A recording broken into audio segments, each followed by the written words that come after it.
Hello, my fellow aviators. Welcome back to the Fly with Trent channel. My name is Trent, and in today's video, we're going to be talking about part 121 versus part 135.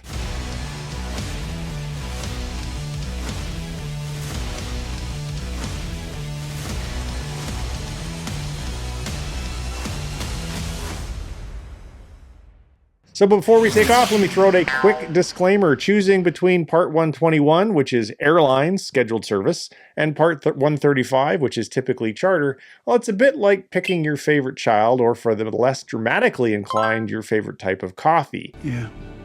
It is subjective, often based on personal taste, and let's be honest, sometimes it just depends upon the day. So how did I do my research for this video? I talked to a lot of people who worked at both places and kind of took their comments into account and wanted to pass on what I learned to you. So in this video, we're going to be diving into the nitty-gritty of pay scales, comparing flight schedules, and discussing the ever mysterious concept of being on reserve, which is essentially kind of like being a standby superhero in the aviation world. And of course, we'll tackle the big question of quality of life.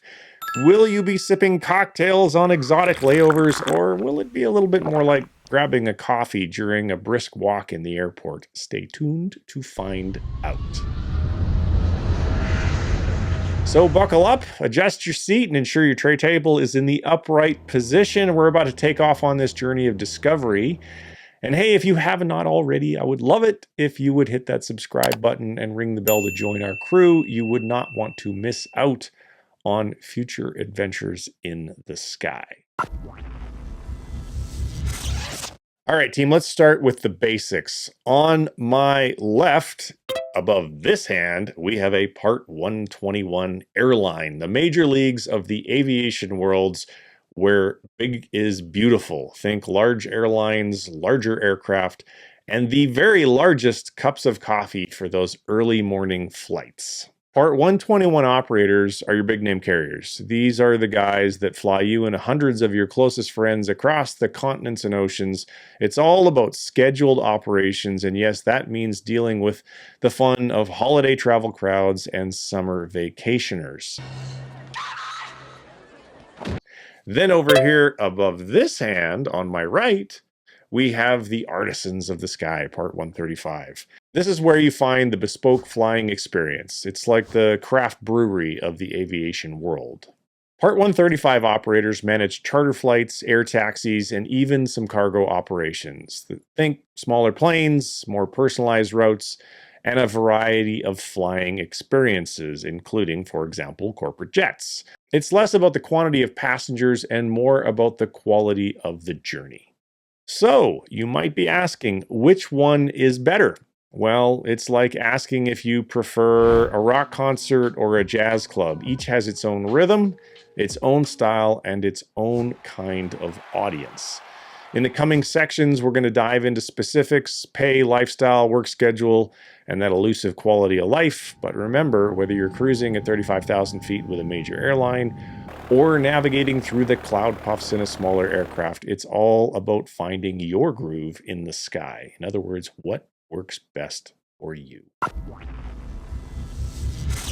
All right, folks, let's talk money. After all, even pilots can't live on the thin air and magnificent views alone. In this segment, we're going to compare the cash flow in a Part 121 and a Part 135. So fasten your seatbelts, because in the world of aviation, the pay scales can be as varied as the in-flight snacks. Some satisfying and others, well, not so much. First up, Part 121. Flying for the big carriers is like hitting the major league in baseball. When I last asked Google, first officer salaries at a major start at about $120,000 a year. With that said, I strongly encourage you to do your own research because wages vary significantly from airline to airline. But remember, With great power comes great responsibility. with great paychecks comes great, well, number of passengers. You won't be sipping coffee in the cockpit of a jumbo jet without earning your stripes. Now let's glide on over to Part 135. Here the story is a bit different. According to the Googles, first officer in a Part 135 can expect to see wages start somewhere around $80,000. But like before, I strongly encourage you to do your own research, as the world of Part 135 is pretty diverse. And so the wages are likely to vary significantly from one carrier to another. For example, a good buddy of mine is a corporate pilot, flies for a billionaire family, and he gets paid ridiculous money, far higher than any pay table I ever found on the Googles. So again, Part 135, it's kind of like a blank canvas. You get what you get depending upon who you are flying for. So the key takeaway: in Part 135, you might not make as much money as a senior captain in Part 121, or maybe, if you get one of the brass ring jobs, you earn even more. But the gap might be smaller than you think. And in Part 135, you do get to fly some pretty sleek machines. For example, a friend of mine who I referred to a minute ago, he flies a G280 and he earns north of $250,000 a year doing it. And even better than that, he only works about 10 days a month. So he's pretty stoked about that. But let's be real, whether it's Part 121 or Part 135, you're in it for the love of flying, right? The paycheck is just a bonus, and it's a very nice bonus, especially if you're a Career 2.0 pilot like me, because hey, there's lots of other ways to go and make money in the world. This just happens to be a way to make money and have some fun at the same time. So coming up next, we're going to tackle schedule and lifestyle, because what is a fat paycheck if you never have any time to spend it? Stay tuned.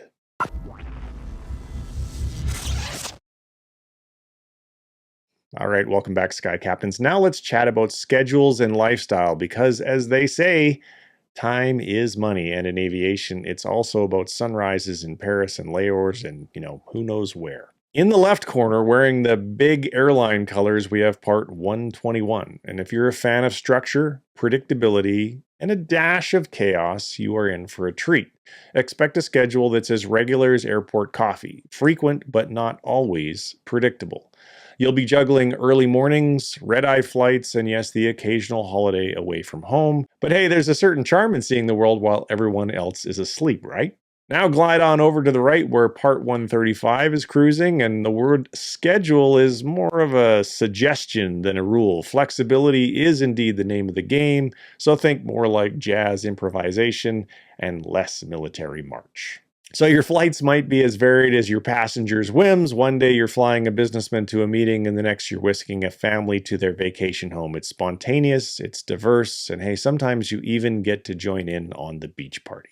When it comes to lifestyle, it's not just about where you lay your head. In Part 121, you might find yourself living out of a suitcase, but racking up those hotel points like a pro. For the social butterflies, it's a chance to meet new people at every airport lounge.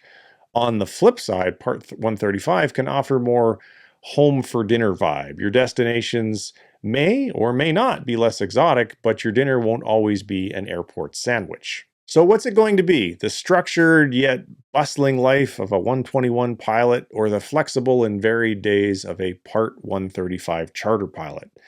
I would encourage you to remember, it's not just about the destination. It's about enjoying the journey and, of course, the occasional layover. All right, stick around, because next we're tackling the mysterious world of being on reserve, much like being a superhero, but with more coffee and less spandex. So don't go away. All right, aviators, let's navigate the often mysterious and sometimes misunderstood world of being on reserve. Think of it as an on-call doctor in the skies. You might be sipping coffee one minute and flying through the clouds the next. For our Part 121 pilots, being on reserve is like being a rookie superhero. You're eager, you're ready, but you're not quite sure if you're going to be called in to save the day. It can be thrilling, or it can be boring as you're sitting around and waiting.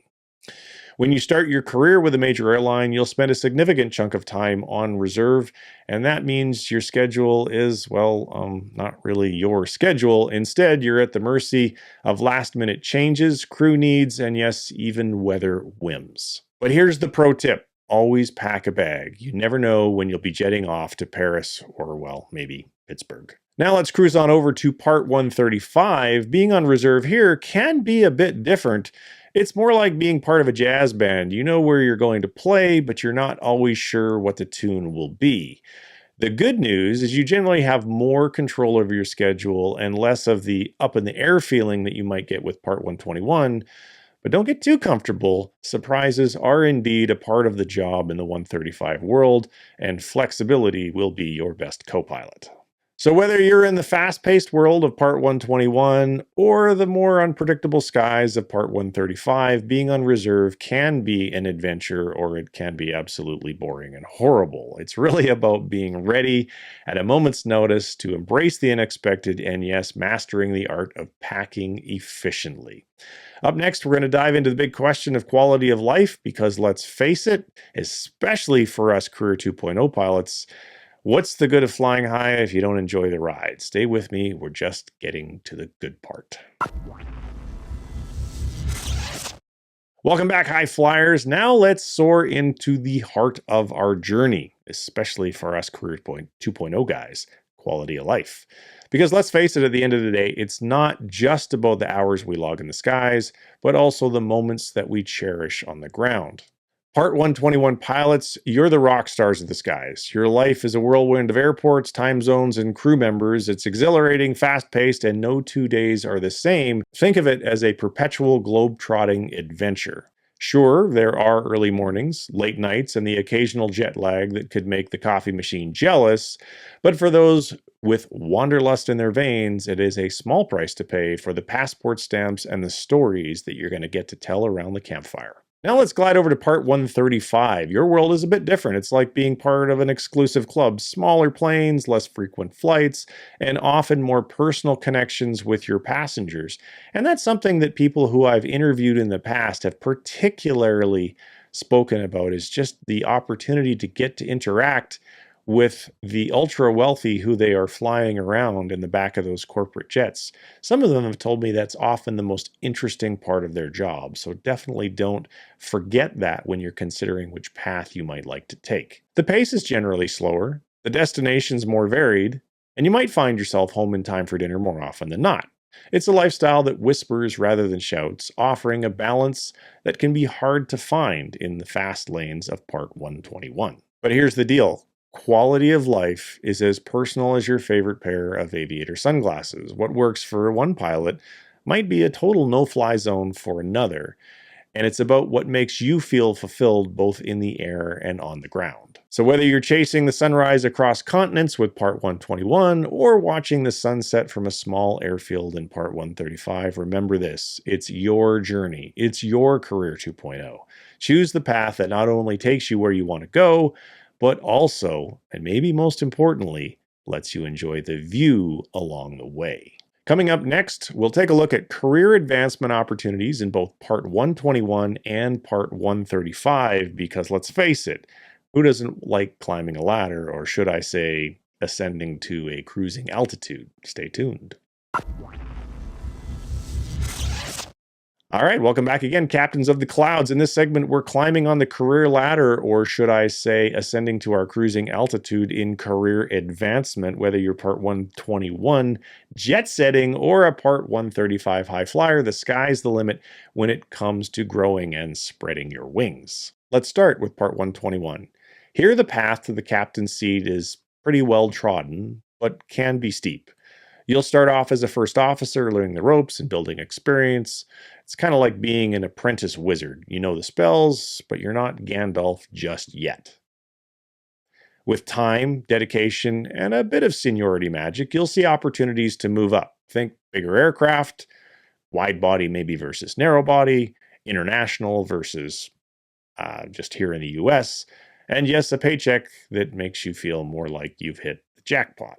Now let's circle back to Part 135. The journey here is more like a choose-your-own-adventure book. You might start in charter flights, dabble in taxi air services, or even steer towards cargo operations. It's diverse, it's dynamic, and it's all about carving out your own path. You might not have the huge airline machinery behind you, but you do have the freedom to navigate your career. It's about finding your niche, whether that's becoming a master of the short hop or the king of cargo. So in both Part 121 and Part 135, continuous learning and upgrading your skills is going to be key. We're talking about additional certifications, type ratings, and always staying on top of the latest in aviation technology.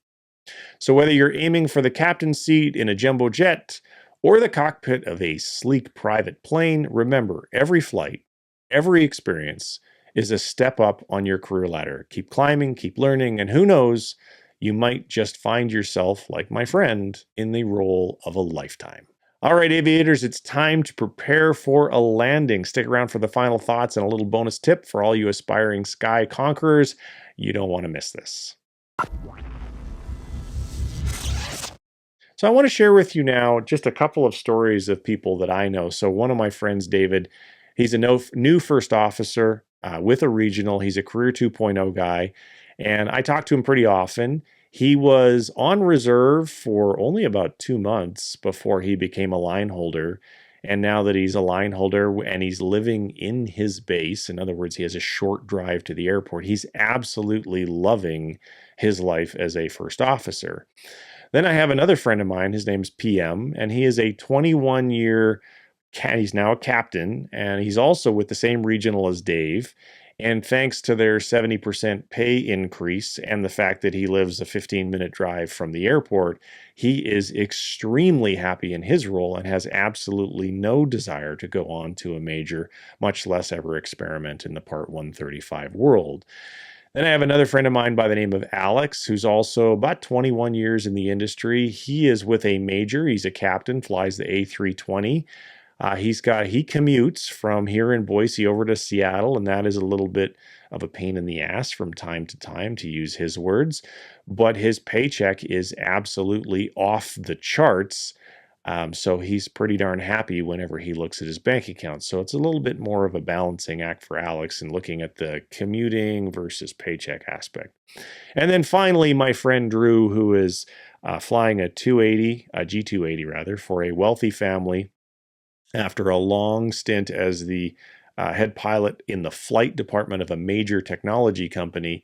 He's hit what I would call the home run in the Part 135 world, gets paid a lot of money, flies a great plane, has fabulous owners that he works for, and gets a lot of time off. But the thing is, it took him, 2 decades to get to the point where he's at. So that's not necessarily an option for someone starting out. Here's the one thing that I've heard over and over from all of the pilots that I've talked to. If you are a low time pilot or someone like myself who's recently getting an ATP, even if you want to go Part 135 or doing corporate jet flying like many of the folks that I've interviewed in the past, you may want to spend your first year at a regional to get that 1,000 hours of turbine time, as well as that high quality jet training that's going to put you in a place where a lot more doors are going to be open to you. So how did I do in this video? Is there something that you feel I left out or I could have done better? I'd love it if you would let me know in the comments below. If this is your first time watching one of my videos, please do like this and subscribe. And if you would like to get access to my free email course on how to choose the very best flight school for you, please visit flywithtrent.com and become an email subscriber. Thank you very much. We'll see you in another video soon. Take care. Bye-bye.